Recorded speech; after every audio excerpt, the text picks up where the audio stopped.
Su sustancia está hecha de evocación, recuerdo, rememoración y de lo que toma del porvenir. Porque es una parte fundamental de nuestra identidad. Somos nuestra memoria. El programa de Lina que nos lleva de viva voz con los especialistas. Muy buenos días, esto es Radio INA. Soy José Luis Vera y les doy la más cordial bienvenida. La Secretaría de Educación Pública y Conaculta, a través del Instituto Nacional de Antropología e Historia, los invitan a acompañarnos en esta emisión de la serie Somos Nuestra Memoria, en la que nos acompañan las doctoras Lina Odena Güemes, profesora investigadora titular C de la Escuela Nacional de Antropología e Historia, adscrita actualmente al posgrado, y la doctora Susana Cuevas Suárez, profesora investigadora titular C de la Dirección de Lingüística de Lina. Hoy nos hemos reunido para hacer un programa homenaje a Leonardo Manrique, un estudioso apasionado de la vida, por la antropología en general, por la arqueología, que fue su atracción desde niño, y por la lingüística, que fue su profesión. A nuestras invitadas les damos la más cordial bienvenida y nos permitimos dar inicio a nuestra charla alrededor de este entrañable colega, amigo e investigador. Muchas gracias. Pues muy buenos días. Yo creo que es interesante hablar de los académicos, de los personajes que formaron y que forman nuestra institución. Y como comenté, están con nosotros pues dos distinguidas investigadoras y además dos muy queridas amigas. Entonces, me gustaría, antes de iniciar con las preguntas que están aquí, que nos comentaran un poco cuál fue el vínculo con el profesor Manrique, ¿no? Y de ahí empezamos a ir por su biografía, si les parece. Claro que sí. Sí, bueno, tengo uno de los recuerdos más entrañables de Leonardo Manrique. Aquí justamente vengo cargando un libro que dice Pour ma chère amie, y dice mi nombre, Leonardo Manrique. Dedicó el 6 del 6 de 1958. Es decir, esto tiene la friolera de, por favor, hacer cálculos. 60 años. Bueno, o por ahí, ¿verdad? ¿Del 58 dices? 58. Pues 56 años más o menos. Sí, 56 años, ¿no? 56. Está su firma de su puño y letra, que tú conoces. Sí, claro. Susana. Se trata de Le Petit Prince de Saint-Exupéry, que fue el primer acercamiento a esta obra. Me parece que en ese sentido fue un acercamiento muy dulce, porque acercarme a esta obra es acercarme a un mundo de humanidad, ¿no? Bueno, con Leonardo fui a trabajar al campo en 58. Después, si hay tiempo, puedo hacer algún comentario. Ese fue mi vínculo más cercano, primero, a la antropología, y pudiera decir que fue una de las anclas, su conocimiento, su posicionamiento ante la antropología y el trabajo de campo, lo que de seguro para mí fue el primer empujón y la primera ayuda para llegar a ser antropóloga. Muy bien. Muy bien. Bueno, y mi acercamiento fue prácticamente que me recibió como a muchos de los que empezamos en el departamento de lingüística. A mí ya no me tocó la sección de lingüística perteneciente al museo, sino ya en el departamento. A muchos nos recibió como hijos, o sea, no solamente para formarnos en la carrera de la antropología, sino principalmente en la lingüística. Fue mi maestro en 3 ocasiones, con lingüística histórica, taller de discusión, que era una materia interesante, y geografía lingüística también. Y posteriormente, pues, muchos años trabajando directamente con él, bajo su asesoría. Cuando él pasa a la Coordinación Nacional de Investigación, yo ocupo su lugar, un lugar que nunca pude llenar como él lo había hecho, pero fueron momentos más cercanos para mí con él, porque fue también una educación, una preparación para un cargo administrativo, un cargo académico administrativo, que definitivamente yo no estaba preparada para ello, y sin embargo con su ayuda pude sacar adelante algunas cosas, ¿no? Ese fue. Esto es, para ir entrando en el personaje, que tiene muchísimas facetas, yo creo que tenemos que hablar del profesor Manrique lingüista, del profesor Manrique antropólogo en el más amplio sentido, del profesor Manrique funcionario, en fin, para ir entrando en estos matices, digamos, de la personalidad del profesor Manrique. Me gustaría, si tienen algunos datos biográficos de dónde nace, más o menos cuándo nace, en fin, para ir empezando a ubicarlo. Sí, de hecho, bueno, él lo comentaba siempre, él nace en la Ciudad de México, en Mixcoac, el 17 de agosto de 1934. Y desde muy pequeño, con su familia de maestros, general, padre, madre, tíos, todos eran profesores o de guardería, Preprimaria. de preprimaria, la mayoría eran de educación básica, primaria. Y bueno, pues él también va tomando esa línea, y también quiere ser profesor de educación básica, normalista él. Durante toda su infancia y después incluso ya de casado, viven en una casa en Clavería, muy cerca de Azcapotzalco, que eran los lugares a donde él frecuentaba para incursionar en la arqueología. Y después de muchísimos años de vivir ahí en Clavería, se pasa a vivir con su familia a Coajimalpa. Pero digamos que su infancia, desde sus tíos, sus padres, lo fueron encaminando hacia la educación básica, maestro normalista. Como ocurría en muchos casos, hay muchos compañeros Sí. Antropólogos que ingresaron a la ENA con formación de docentes. En este sentido, se habla del profesor Manrique como perteneciente a las primeras generaciones de la ENA, ¿no? ¿Cómo era la ENA de entonces, no? La ENA pues se ha transformado, es hoy por hoy una institución distinta, pero ¿cómo era la ENA de entonces?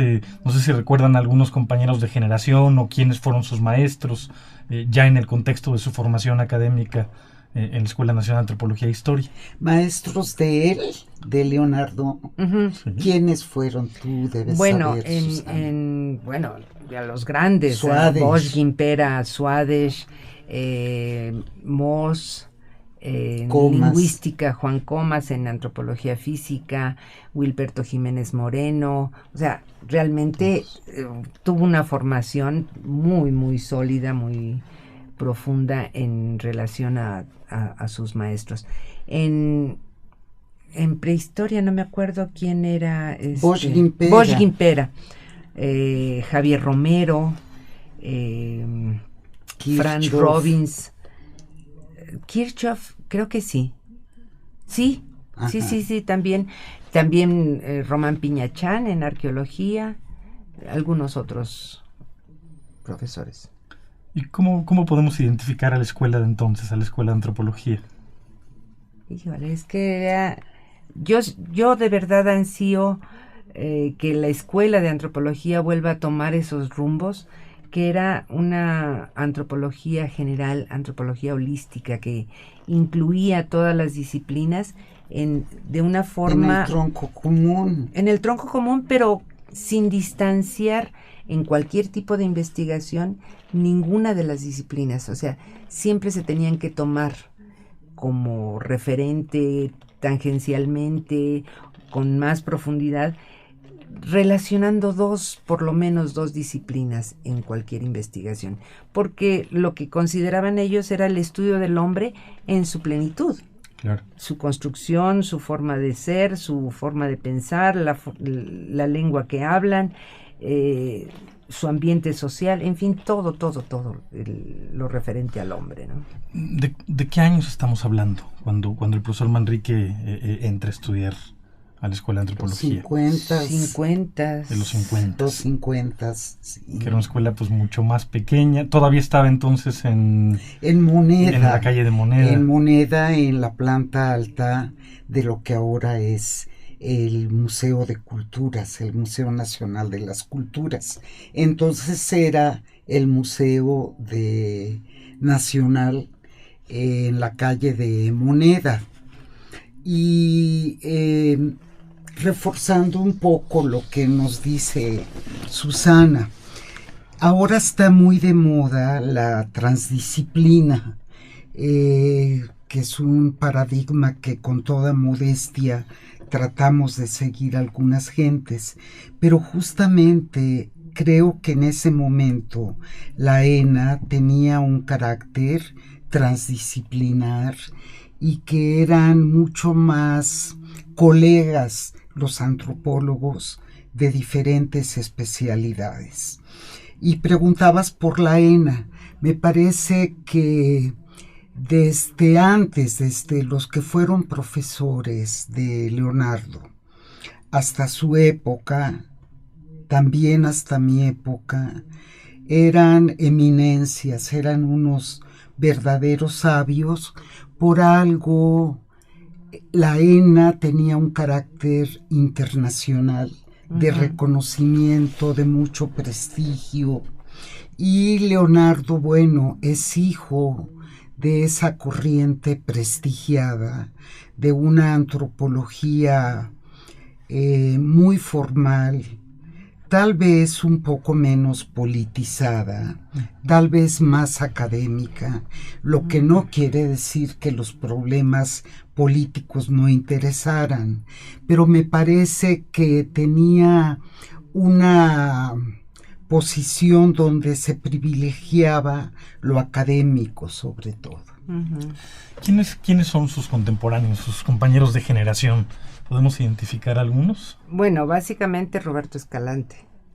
El Bocho. Sí. El Bocho Roberto Escalante. Evangelina Arana. No, es una generación antes de él.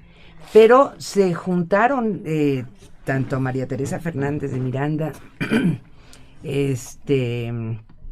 Moisés Romero, algunos que ya habían incluso salido de la escuela, se vuelven a reunir para los cursos de Moisés Romero, de Mauricio Suárez, para conocer y explicar la teoría que él estaba desarrollando, la glotocronología, y pues los seguidores básicos de esta corriente fueron Roberto Escalante y Leonardo Manrique. Esto es. Pero sí, las generaciones de lingüística en aquel entonces eran 1 o 2 máximo. Poquísimos. Sí. Muy pocos. Cierto. Hay una pregunta que tengo aquí en el guión que tiene que ver, pues no solo con hay personajes que se van construyendo y la gente los reconoce a través de ciertos rasgos de su personalidad. En el caso del profesor Manrique, la primera vez que yo supe de él, me decían, él estudió todas las carreras, me decían, ¿no? Era un sabio, tenía un enfoque holístico y completo de la antropología. Entonces la siguiente pregunta es, ¿qué estudió el profesor Manrique y cuál era su especialidad, si podemos plantearla en esos términos? Sí. Bueno, de hecho, él entró a la Escuela de Antropología con la idea de estudiar arqueología. En el trayecto es que se percata de la riqueza de la lingüística, pero no quiere dejar de lado la arqueología. Y su principal interés era, aunque no me voy a dedicar a la escritura maya, quiero que los arqueólogos que quieren descifrar este tipo de escrituras, pues conozcan un poquito de lingüística. Y que los lingüistas pues sepan cuál es el origen de cada uno de los grupos de estas lenguas y poder reunir esos dos conocimientos en un solo elemento, en un objeto de estudio. Entonces, básicamente se cursó las dos carreras paralelas. Pero, pues bueno, él decía que en sus ratos libres, en sus ratos de ocio, pues se inscribía a una de antropología física, que también llegó a ser una pasión para él, y pues una que otra de etnología, y terminó por concluir curricularmente las 4 especialidades. Las 4, o sea, no es un mito que No. realmente todo eso. Él cursó, digamos, a lo mejor le faltó 1 o 2 materias curriculares o de etnología o de antropología física. Las 2 que sí completó fueron arqueología y lingüística. Pero él tenía que titularse en una sola especialidad, porque la escuela no podía ofrecer 2 títulos. Claro. Entonces, sus profesores trataban de convencerlo de que, pues, ya tienes tanto en arqueología, pues, ¿por qué no lo haces en arqueología? Y él dijo, no, voy a estudiar el PAME. Y entonces fue que concluyó su titulación fue como lingüista. ¿Con una tesis sobre PAMES entonces? Sobre PAME, el PAME del Sur. Sí, el PAME del Sur. Ahora estamos en una escuela donde, bueno, hay 7 licenciaturas en antropología e historia, y en efecto muchas veces se recuerda no solo con cariño, sino y más que nostalgia, sino como una razón de ser de la antropología diferente, este tronco común en el que se formaron estas generaciones. En ese sentido, Lina, tú hace ratito hablabas de la transdisciplina, ¿no? Sí. ¿Cómo podríamos definir una antropología transdisciplinaria o interdisciplinaria en la que se formaron no solo el profesor Manrique, sino muchísimas generaciones? Yo creo que la transdisciplina, lo poco que entiendo, va más allá de la interdisciplina. Es más allá de una especialidad, es el poder mirar con diferentes enfoques de otras disciplinas cierto aspecto del universo de trabajo que uno se dedica a investigar, a sabiendas de que no hay una respuesta total, que no hay una respuesta única, que cada disciplina aporta una posibilidad analítica, y no solo analítica, explicativa e interpretativa. Me parece que eso es lo que proporcionaba el tronco común que todavía nosotras pudimos estudiar, ¿no? Y Leonardo efectivamente tenía por su conocimiento, pero era buen amigo, buen colega de otro maestro suyo que fue Baiklaner, que Baiklaner también fue un lingüista entre todo lo que también hacía, ¿no? Porque conocía de lingüística mucho, conocemos los encontronazos que tenía con Jiménez Moreno, por ejemplo, para distinguir o la distribución de ciertas lenguas, etcétera, ¿no? O incluso tal vez con Caso hubo algunas diferencias. Entonces eran posiciones encontradas, pero siempre respetuosas, que se manifestaban en las ponencias internacionales, en los congresos de americanistas, es decir, a niveles muy altos, y me parece que muy respetuosos dentro de todo, ¿no? Sí. En este sentido, Susana, bueno, yo traté al profesor Manrique, siempre me sorprendió esto que tenía un interés por la prehistoria, por la evolución humana. Siendo yo antropólogo físico, me llamaba la atención esto, pero supongo que ocurría con muchas otras disciplinas. En su práctica, ¿cómo se refleja siendo lingüista, pero teniendo esta formación múltiple y esta búsqueda de una transdisciplina? ¿Se traduce en algún aspecto de su obra esta formación múltiple? Sí.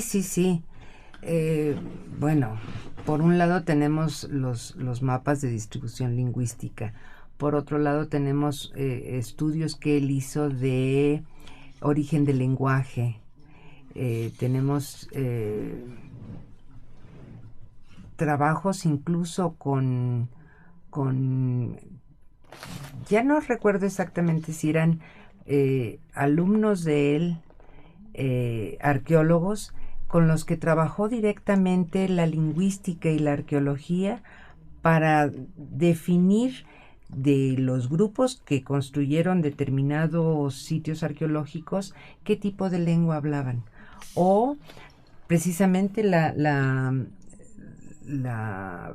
poblamiento de América, cómo fueron diversificándose las lenguas, las familias lingüísticas, y qué puntos, sitios arqueológicos pueden dar testimonio de la presencia de un grupo que, entre comillas, se podría decir que hablaban tal o cual lengua.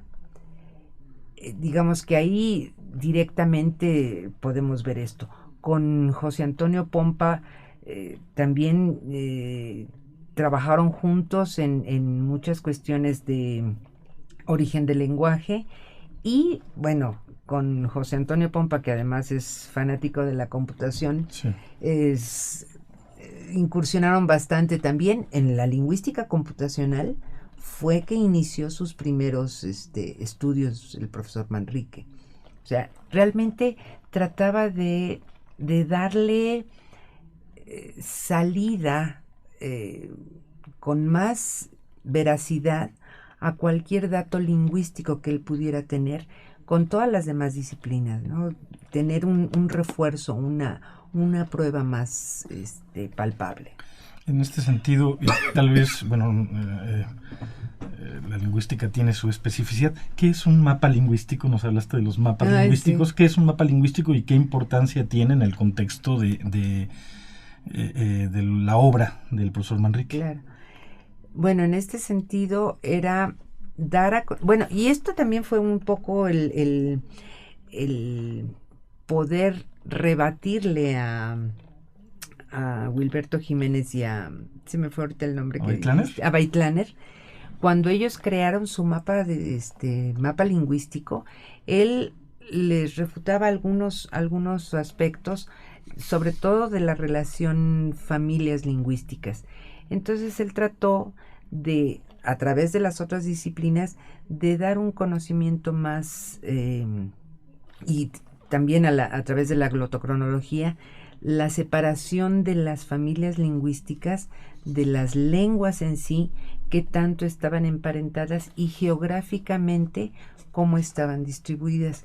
Su interés era mostrar de manera más gráfica este tipo de familiaridad o de separación de las lenguas en un espacio geográfico. Entonces, por eso tenía un gran proyecto de los mapas lingüísticos de América, porque no solamente le interesaba, en primer lugar, Mesoamérica, Aridoamérica, todo lo que corresponde al territorio mexicano, sino todas las Centroamérica, cómo se fue distribuyendo el náhuatl con el pipil y todas las otras formas de nombrar a estas vertientes del náhuatl, y hasta el cono sur, todas las lenguas araucanas, y también en el norte, ¿no? Todas las familias lingüísticas yutonahuas, etcétera. Hasta el nadené. Exacto, el nadené. En ese sentido, él recogió muchas inquietudes de Sapir, cuando Sapir se preguntaba también en dónde estaría el origen de las primeras lenguas o de las lenguas reconocidas.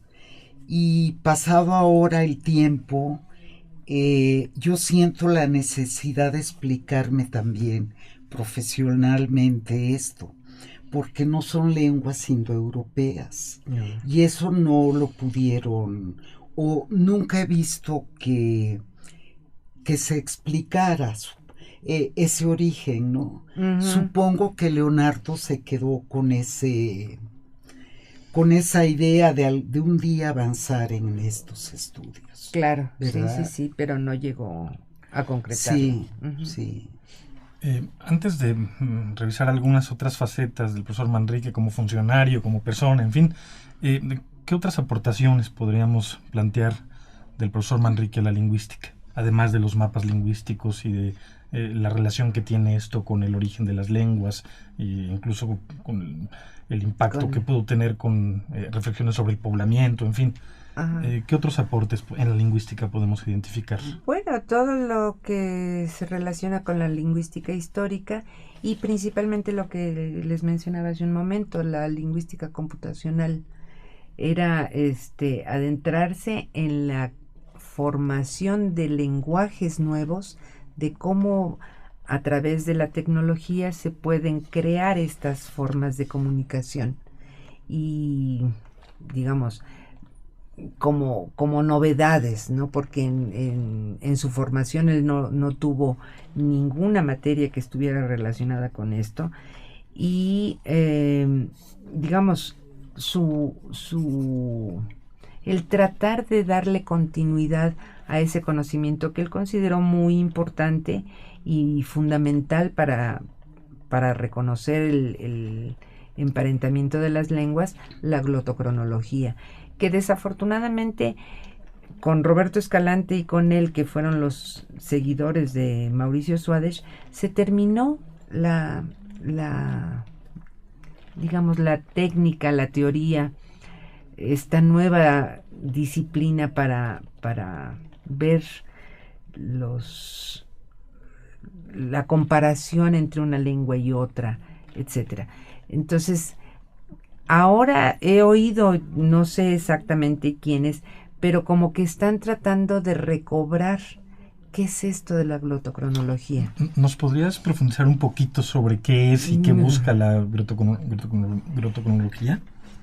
Digamos, muy grosso Sí, modo. sí, solo porque, en fin, es un término Digo, no soy que es fuerte, ¿no? seguidores. Si uno no lo entiende. Claro, era formas, digamos, una metodología para que a través de listados de palabras, lo que llamamos las glosas, hacer una comparación de determinados términos específicos que tuvieran en común las lenguas, para hacer esa comparación y ver por los cambios que sufren, por las diferencias que tienen, los siglos, porque se está hablando de siglos, de separación o de distanciamiento de una lengua con otra, que se consideran en la actualidad como de la misma familia. O compararlos con otros de diferentes familias para ver si realmente tienen algo en común, qué tantos siglos de separación tienen entre familias, ya no entre lenguas, sino entre familias, y poder establecer digamos, a través de las isoglosas, la forma de comparar las lenguas, un método para comparar las lenguas. Me suena mucho a lo que en el pensamiento evolutivo es finalmente la metodología para entender la relación y proximidad entre especies. Exacto. Claro, basadas en mecanismos distintos y en así son diferentes. datos diferentes. Sí, ¿no? Claro. Es formidable esa propuesta, ¿no? Sí. Que nos enseñó hace cuánto tiempo se separaron, como un ejemplo del maya, lo que es ahora el huasteco, para dar un ejemplo de cómo la glotocronología permite y por qué sabemos ahora que el huasteco es una lengua originalmente mayense. Sí. Supongo, ¿no? No sé si estoy, A mí lo que me parece una contribución de él fue a la arqueología y a la etnohistoria, cuando propone la existencia de grupos otomangues, macrootomangue, como es el zapoteco, el zoque y el mije, como posibles lenguas que hablaban lo que los arqueólogos conocen como olmecas. Ajá. Sí, Exacto. esta discusión recogida por Sandwich, por el mismo Baiklaner, pero pensar en que los olmecas eran gentes de carne y hueso, que no son nada más las mega cabezas que conocemos, que hablaban o mije o soque, o que eran grupos de gentes que hablaban estas lenguas diferentes. Me parece que eso contribuye mucho para la comprensión de la distribución de lo que los arqueólogos llaman los rasgos olmecas u olmecoides, hasta Guerrero, Morelos, en fin, creo que abre una fuente de preguntas que para la construcción del conocimiento es lo más importante. Él dice, yo no lo puedo contestar ahora, pero esta idea permite, al abrir preguntas, formular respuestas que puedan ayudar al conocimiento. Sí. Y por otro lado, su trabajo docente. A mí me parece que lo que perdura más no solo es la obra escrita, dejada en libros, sino que es también ese impacto que se deja en alumnos, en seguidores, y el impacto lo vemos en el trabajo que ustedes, tu grupo, tu generación, porque bueno, hizo escuela Leonardo Manrique, sí, ¿no? En este sentido es un gran maestro, aquel sí, que deja escuela y que deja bases, como decía Kirchhoff, para ser impugnado, si es el caso, o para confirmar algunas propuestas, pienso. Muy bien, pues les recuerdo al auditorio que estamos hablando sobre el profesor Leonardo Manrique con las doctoras Susana Cuevas y la doctora Lina Odena Güemes. Ya estamos a la mitad del programa ahora. Quisiera ir abordando algunos otros aspectos de la trayectoria del profesor Manrique, y ahora Lina nos hablaba de la importancia que tiene un profesor y el impacto, cómo puede marcar una trayectoria un buen profesor. Sí. ¿Cómo era el profesor Manrique en el aula? Bueno, en estas 3 ocasiones en las que yo lo tuve, fue un erudito, definitivamente. Las preguntas que podrían surgir en el salón de clases para cualquiera de las materias, tenía una respuesta adecuada, tenía una respuesta precisa, y tenía también el don de decir, espéreme tantito, déjeme lo investigo y lo resolvemos después. Iba yo a hacer el gesto que siempre él hacía. Claro. Bueno, espéreme tantito, dime. Pero sí también tenía ese don, ¿no? De si algo no lo tenía con certeza de conocimiento, tenía esa posibilidad de decir, no lo sé. No lo sé y lo vamos a investigar. Pero sí fue un maestro que definitivamente, en mi caso, no me dejó mucha huella en el sentido de la lingüística histórica, porque a mí desde mi formación en primaria, secundaria, tuve malos maestros en historia. Entonces como que la historia no me daba mucha confianza. Sí, no. Y entonces en una ocasión, en una materia de lingüística histórica, nos estaba dando la evolución del español. Yo le decía, profesor, sí es muy bonito cómo ha ido cambiando de las lenguas romances al español específicamente y al español de México, pero a veces siento que los lingüistas que se dedican a la lingüística histórica se sacan de la manga el resultado. Y se atacaba de la risa. Me decía, no, doña Susa, aquí hay muchos elementos que pueden corroborar esa evolución. Si alguien se la saca de la manga, pues algo tendrá que no puede justificar. Pero en general, todos los datos en lingüística histórica son comprobables. Porque son mostrables. Y más allá del contenido de las clases, la relación con los alumnos, ¿no? Digo, yo cuando las pocas veces que tuve oportunidad de tratar con el profesor Manrique, de inicio a mí me parecía que era de lejos pues una persona muy seria, muy distante, y ya cuando tuvimos interacción, que coincidimos en una subcomisión de evaluación del instituto, me parecía fantástico, ¿no? Lograba establecer un vínculo muy cercano. En ese sentido, ¿cómo eran las clases con él?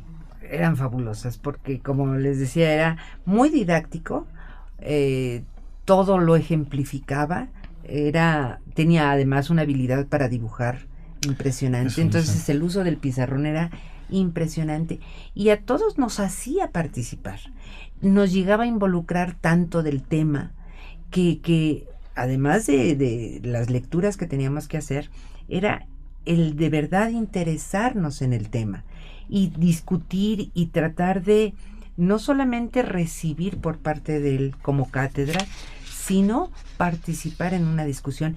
Y generaciones todavía de las últimas en las que él estuvo dando clases, que no fue solamente a lingüistas, sino a etnohistoriadores, a historiadores, a etnólogos, les daba clases de muy diversas materias. Era muy querido, precisamente por todas esas esos dones que él tenía, de ser buen didacta, de tener facilidad de expresión y de involucrar a los alumnos, de hacerlos realmente partícipes en las tareas de discusión del tema, ¿no? Y a la vez con mucho rigor, ¿no? Sí, no, era eso sí. Un maestro que sí manifestaba su rigor, y se imponía su personalidad. Era, haciendo tú así, como un caballero del siglo XIX y de principio de los 20, como su papá, como sus abuelos, ¿no? Sí. Era todo un caballero, una personalidad, Cuando lo conociste, José Luis, esa impresión que te dio era verdadera, lo captaste en una de sus formas de ser, ¿no? En un estilo particular que me parece que disfrutaba mucho. Sí. Que lo hacía además un poco deliberadamente y que le quedaba perfecto y que así era su personalidad. Leonardo era verdaderamente un caballero en todo el sentido de la palabra. Sí. ¿Cuál es la relación del profesor Manrique con el INA, más allá de su función como investigador, de su papel como investigador, de su papel como docente? Entiendo que fue funcionario y que de hecho él crea, no estoy seguro, la Dirección de Lingüística. ¿Nos podrían platicar un poquito sobre esta faceta del profesor Manrique, funcionario? Pues, como bien dices, él crea la sección de lingüística, que en aquel entonces era parte del Museo Nacional de Antropología, pero posteriormente lucha por tener un espacio, un reconocimiento más allá, como una especialidad más de la institución, la lingüística, y se conforma como departamento de lingüística, pero del INA. ¿Cuándo se crea la dirección? En 63. En 63. De hecho, se crean todas las secciones de las diferentes disciplinas, pero formando parte del Museo de Antropología. Y ya hasta aproximadamente 10 años después fue que se convierte en departamento. ¿Cómo estaba organizada antes entonces la investigación en el instituto? Sí, es hasta entonces que se crean en este caso, 4 direcciones, ¿no? de investigación en antropología. Secciones de especialidad, como para darle apoyo a las exposiciones dentro del museo.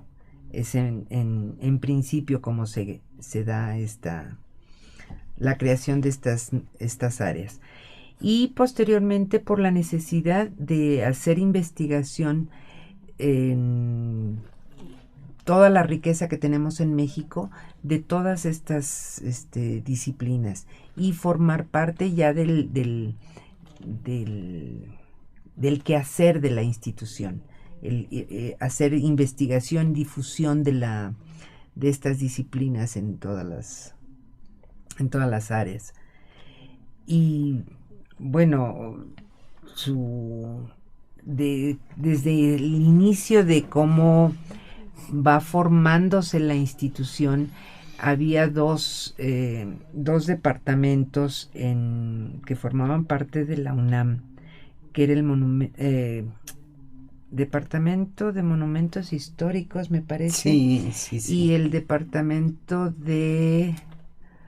Estos sí me fallan la memoria, no recuerdo bien cómo se llamaban. Y ahí estaban, precisamente por esta idea de que todas las áreas están en la cabeza de cada uno de los individuos antropólogos. Claro. Entonces, como que no había realmente una división tajante como departamentos o como secciones, sino que pues todos tenían que conocer algo de la otra disciplina.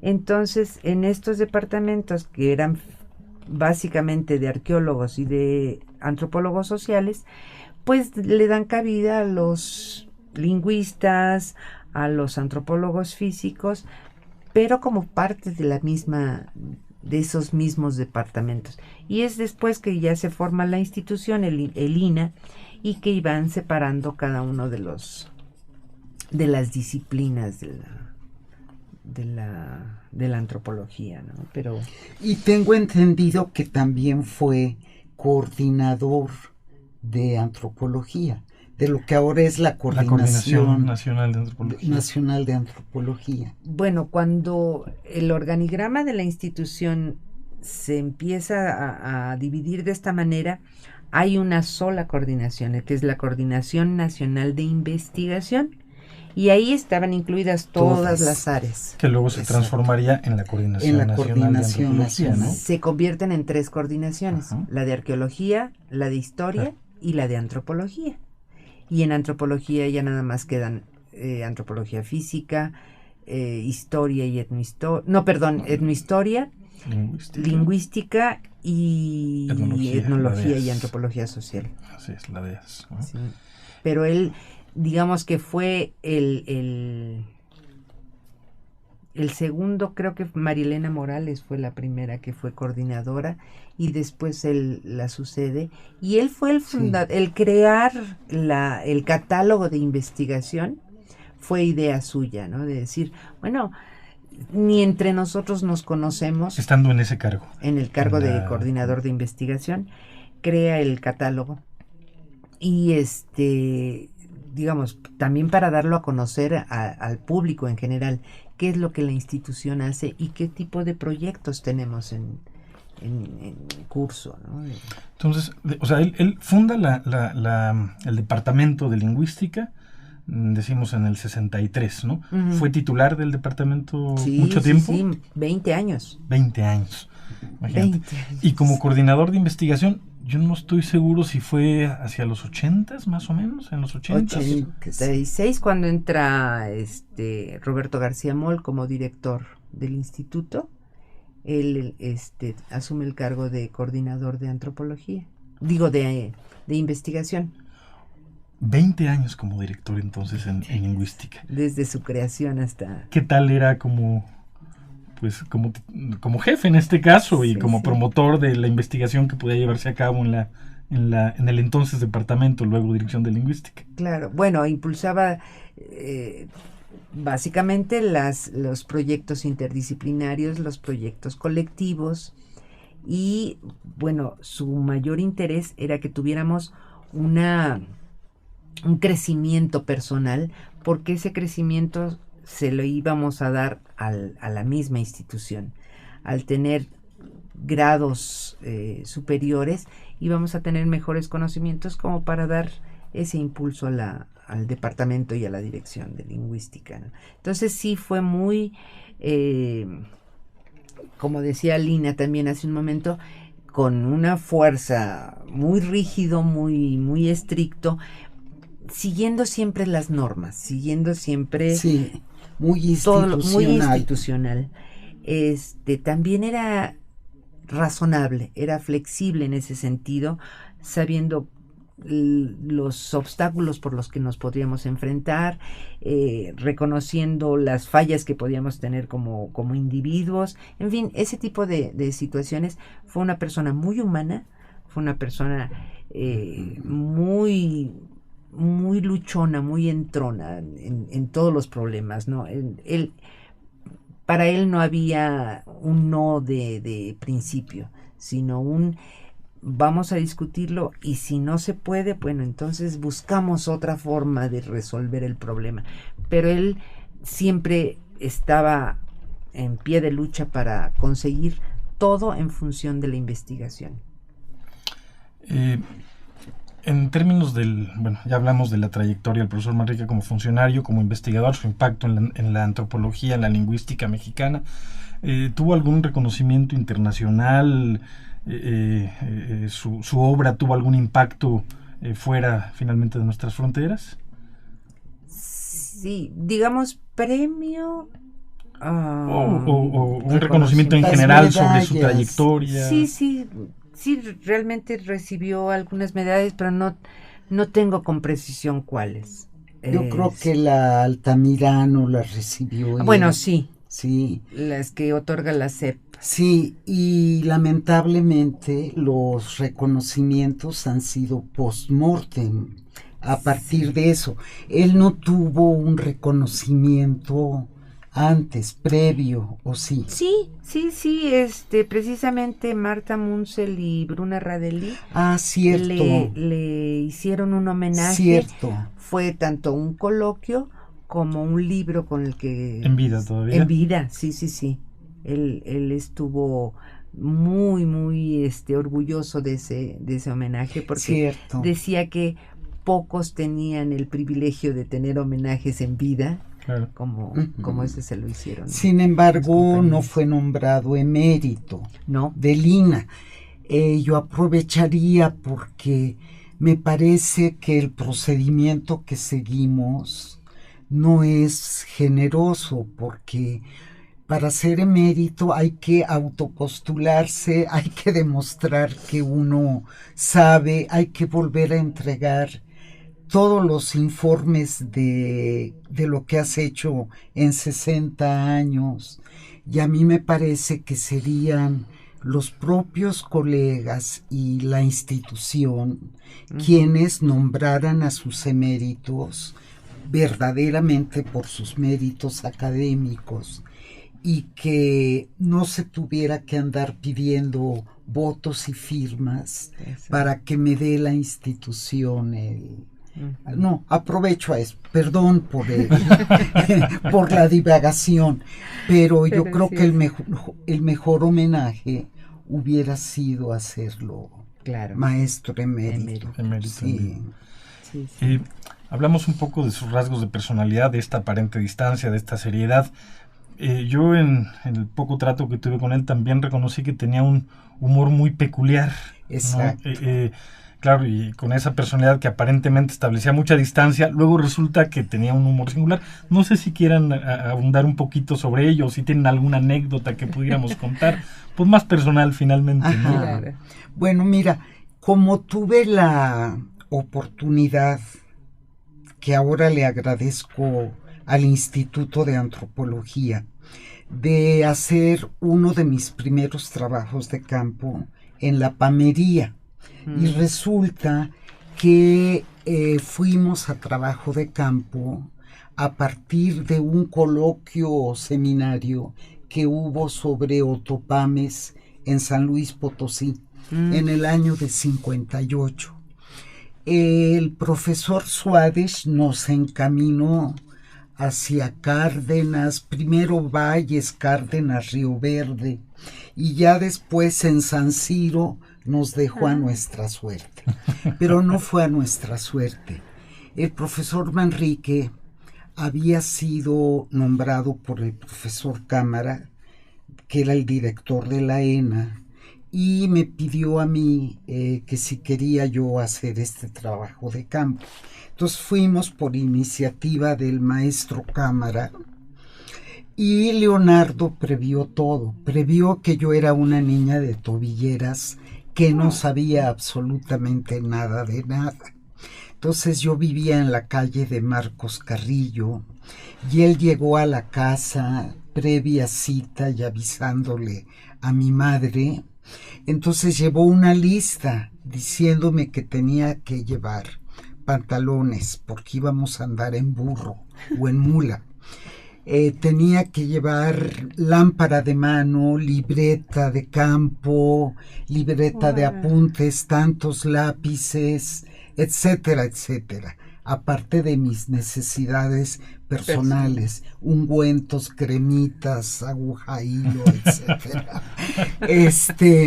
Entonces me tocó salir con él y hoy, a tantos años de distancia, lo veo a él con mucha gratitud, a Lina con mucha gratitud, a Laena con mucha gratitud, pero sobre todo él que fue el amigo que me enseñó, me sorprendió su manera de dibujar, le interesaba la tecnología de todo, de la construcción, de casas, de cocinas, de sombreros. Él me enseñó lo que es la planta absidal, porque yo iba poniendo en mis notas planta redonda, no, es planta absidal. Y ahí no había tecnología que me hiciera conocer. Entonces me explicó lo que era el ábside, las basílicas, la diferencia de la planta entre una iglesia y la basílica, etcétera. Bueno, primer descubrimiento. Y era tan deslumbrante lo que él sabía, que seguramente esa erudición, esas ganas de transmitir y de enseñar, porque no se estaba luciendo ante nadie, estaba generando en mí una necesidad de aprender. Eso es lo más impactante que he conocido. Y bueno, después pues dibujaba la tecnología del sombrero de palma, cómo se tejía tal y tal. Él me enseñó a hacer un primer censo de población, un primer mapa de la localidad a donde estábamos. Bueno, el ir a la agencia municipal y presentarse, el ir con el sacerdote y presentarnos, era realmente un hombre que se sabía de todas. Resolvía hasta dónde podríamos comer, tomaba las relaciones sociales de inmediato y la gente siempre le respondía de manera positiva. Siempre había un alojamiento para él y para mí, etcétera.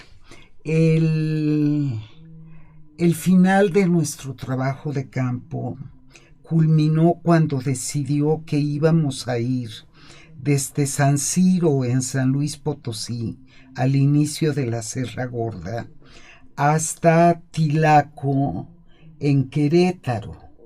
Y no habían caminos, entonces eso fue a pie y en mula. Caminaba, era extraordinario caminante. Y en eso sí, yo le di la batalla, pero total. Éramos muy buenos caminantes porque yo era excursionista y yo llegué a ir a la mitad del Popo, etcétera. En ese sentido no hubo ningún problema, pero sí llegamos a caminar 18 horas un día para llegar al pueblo de Tilaco, que era lo que más le interesaba, porque él había leído que Jacques Sustel había encontrado en los pueblos llamados Anteojos y Doctor del Estado de México, que había encontrado a pames con la variedad característica del sur, y que también en Tilaco se hablaba. Y bueno, yo quería saber cuál era esa especialidad que él buscaba. Finalmente, para no hacerlo largo, encontramos a una viejecita ya en cama, muy mala, y le estuvo él haciendo un cuestionario.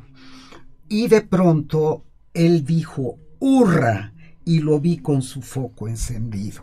Ahí terminó la entrevista, dejamos descansar a la viejita y se encontró que en Pame se le dice a la palabra puerco o cerdo cosí, como la S francesa, cosí, exactamente. Entonces eso le confirmaba lo que Jacques Sustel había, impresionante, ¿no? Sí. Podría nada más añadir que esa vieja tenía un nieto tuberculoso, eran muy pobres, y que a la despedida, ese nieto, un jovencito, me dio un retrato que decía en la parte de atrás, una dedicatoria inolvidable para Leonardo y para mí. Quiero agregar que era magnífico fotógrafo. Un concurso de fotografía de la ENA lo ganó él con una foto clásica de una niñita con su globo en la mano, ¿no? Podríamos añadir mucho más, sé que ya no tenemos tiempo. Sí, estamos casi terminando. Gran amigo. Si alguien quisiera profundizar tanto en los temas que investigó el profesor Manrique como en su trayectoria, ¿hay alguna sugerencia de textos que pudiéramos hacer a la audiencia? Bueno, parte de los últimos proyectos que él desarrolló están publicados en Arqueología Mexicana, precisamente los mapas de distribución lingüística. Excelente artículo que desarrolló. Sí. Sí. Pero puedo nada más rápidamente hacerle una pregunta.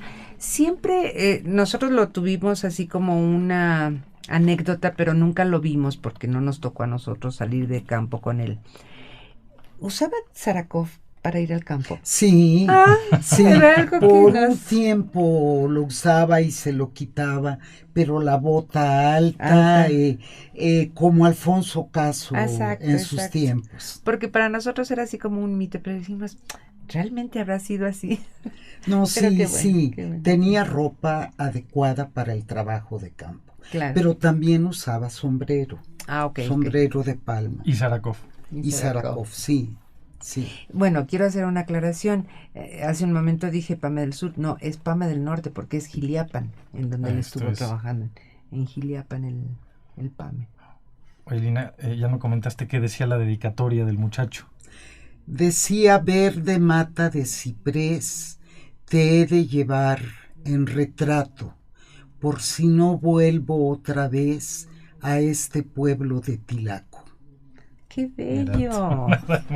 ¡Wow! Con eso casi cerramos. Sí.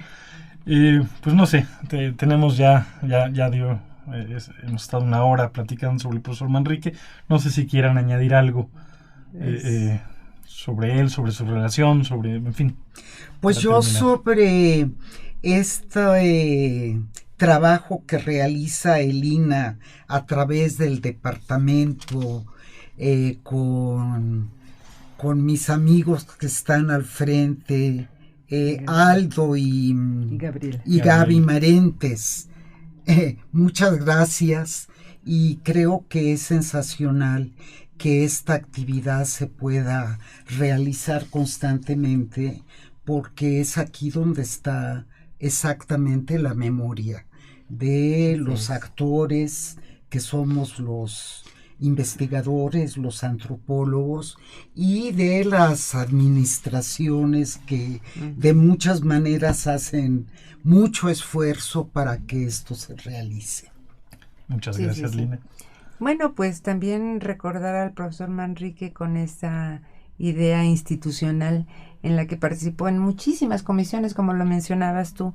Los archivos, parte de los archivos de la Dirección de Lingüística son las notas, son las minutas que él llevaba siempre, aunque no fuera secretario, él tenía todo en orden, todo anotado, todo listo para poder ser reutilizado en un momento posterior.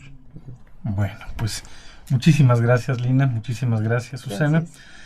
Así, desde la conducción, un servidor, José Luis Vera, a nombre de Radio INA, doy por terminada esta emisión, que fue posible por la generosa participación de nuestras invitadas, las doctoras, profesoras e investigadoras de Lina Odena Güemes y Susana Cuevas Suárez, con quienes tuvimos la oportunidad de charlar sobre Leonardo Manrique.